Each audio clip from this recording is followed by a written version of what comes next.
Everybody, welcome back to my channel. It's Christine. I'm going to do my weekly wrap-up. Sorry about missing last week. I hadn't finished any books the week before, and then my son graduated on Thursday, so we had stuff to do on that. But I thought I'd show a picture of him with my mom when he graduated. So that's one graduate done. Nikki graduates this Thursday. So I finished 3 books last week, and the first one was Amazing Gracie by Cheryl Woods. This is about a woman who's pretty much a perfectionist, who's living in France, taking care of a hotel, like managing a hotel. And the new CEO decides that he wants to kind of bring the budget for things down, more money in the pocket sort of deal. And she doesn't like that. She thinks that the hotel clients expect more, so she leaves. And there was one place in Virginia that a lot of these books are in Virginia. I'll get to that in a minute. That she went on a vacation for 1 week, so she decides to move there. And she spots this one big house. It's dilapidated, it hasn't been taken care of, and so she wants to buy it to make a bed and breakfast. And the man who owns it doesn't want to sell it. At first I thought it was a little bit pretentious and highbrowed of her to expect this man to just sell it because she wants it. But as you go along, it's hilarious. The banter between the two it's funny. His aunt, it's Kevin and Gracie, but his aunt, she likes to dye her hair different colors, and she's in her 80s, and he has to hide the car keys on her. It's hilarious. I gave it a 4. I love that. I think a 4. I can't remember. Let's see here. That's gonna take a bit, but yeah. So I love this one, and I heard that this wasn't one of her best ones. So if I'm giving this one a 4, and it's not her best, then it can only get better from here on. So that was one of mine. So that one takes place in Virginia. This one takes place in Virginia, and it's book 7, I think. Is it book 7 of the cat?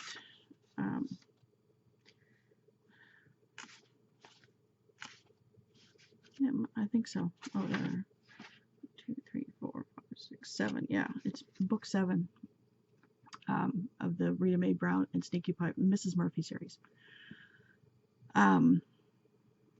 This one was darker. This was there wasn't a lot of the friendly banter between the characters, and the animals were meaner to each other at the beginning. At the end, it kind of calmed down, but I gave this a 3. A man goes missing with his airplane, and the cats see what happened to the airplane, not the man, or Mrs. Murphy does. And there's a whole bunch of political bantering and anger towards the watershed, because some people want to increase the amount of water being produced by the county to bring in more population. And these other men don't want it for nefarious reasons. I'm not going to go into detail because it's kind of part of the plot. Yeah, but it was darker, and it's not a happy ending like most cozy mysteries are. And I didn't give it a 3 for that reason. I gave it a 3 because the animals were just mean, and it was just, I don't know, there was something off about it. It was almost like she wrote part of it and had a ghostwriter write part of it, or she was off her game for this book. I don't know, but it just didn't seem like the normal Mrs. Murphy cozy mysteries, if that makes sense. And then I finished Wheat Belly by William Davis, MD. I gave this a 3. Some parts were informative, like what's going on in your body with certain things. Some parts were a little bit over your head with scientific phrases, and Like, I mean, so, it's easy reading except for those parts. Some of the chapters were just very flowed easily and were understandable. And then some chapters, it was almost like he needed to prove how much scientific knowledge he had in some areas. And it was just throwing these scientific terms at you. And yeah, I get it. You need to know some of it, but you don't need to know it every second word. And every sentence does not need to have that scientific term in it. I want to try some of the recipes in the back. Some of it is kind of like, well, that could be what's happening with me. It could be what's happening with my daughter. She gets this nasty rash, but it's not a red rash. It's just itchy. And I looked it up, and yeah, that's exactly what it looks like. So, yeah, some of it was, he contradicts himself from sentence to sentence. Like one part he says, berries are good for you, but don't eat too many. Or, stay away from them. It's like, what? So, yeah. And then, legumes, black beans, butter beans, kidney beans, lima beans, chickpeas, lentils. It says reducing or eliminating the following, but then in another spot he says, yeah, eat them. And it was just like, really? So yeah, especially the berries. In one, yeah, it's weird. So it was nice to read. I will probably take some components from this book, some from the keto, and kind of make my own thing, because that tends to be what works for me. I know what works for me, and I just have to get my ass in gear and do it. Yeah.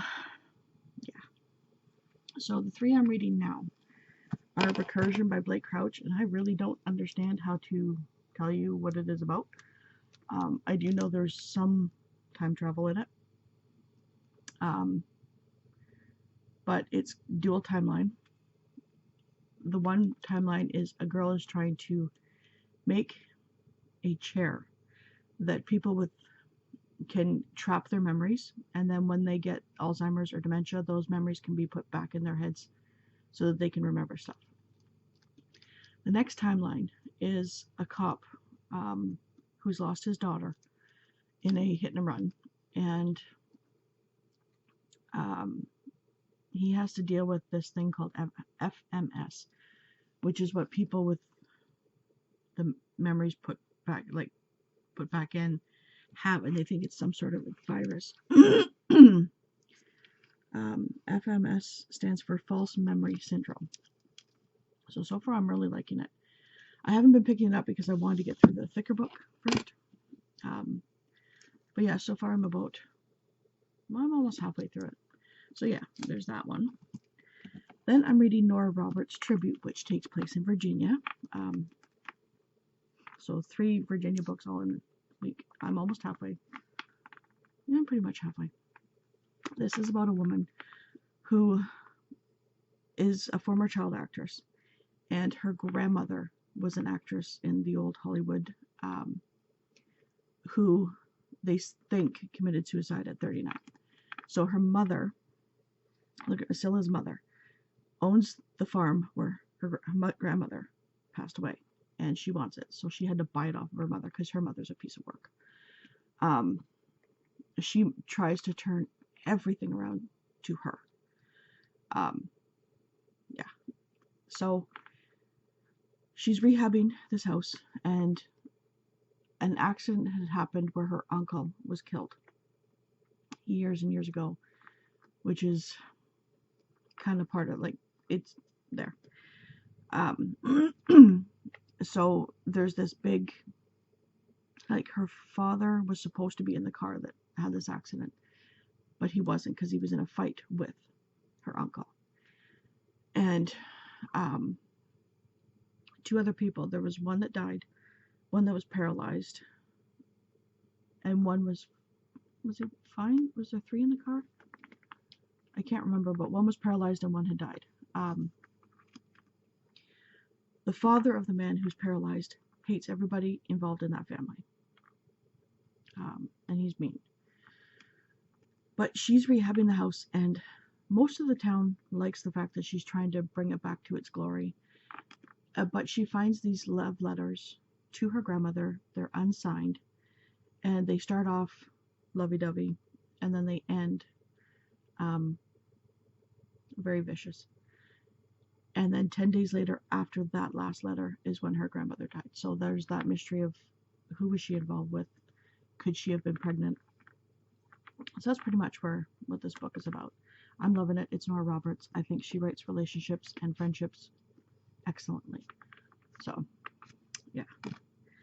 And then I'm reading Dead Men Don't Crochet by Betty Hutchinson. This is book 2 in the Crochet Mysteries. And this is about an older woman whose husband had died, and she runs like the events at a bookstore, and she has this group coming in for crocheting, so she decides to pick it up and do it to be involved with the group.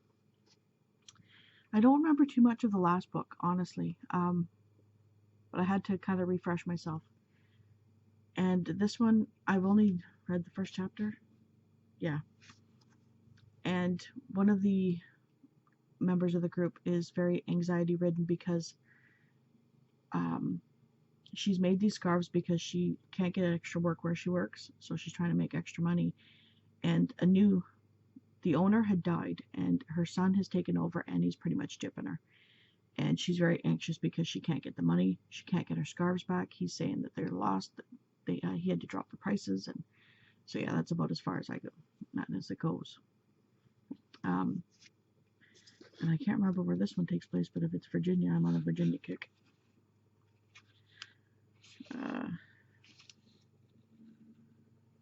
Tarzana, California. Nope, so it's California. So that's everything I'm reading, everything I've read.